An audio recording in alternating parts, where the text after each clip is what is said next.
take this anymore. Saying everything I said before. All these words, they make no sense. I'm not pleasing ignorance. They're so here to let you say what you've been done anyway. Everything you say to me, I need a little room to breathe.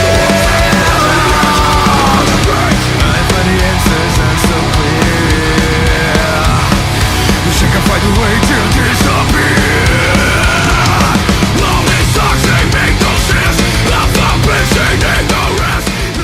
You take the blue pill, the story ends. You'll wake up in the year 1999 and play Tony Hawk Pro Skater 1. You take the red pill and we'll free your mind from the prison you call reality, teach you kung fu, and declare war on our machine overlords.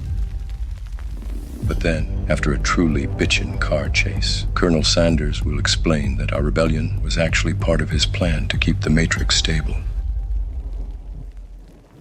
But then, your arch-nemesis Smith will take over the Matrix. You will have to battle him to the death in order to bring the war to a satisfying end.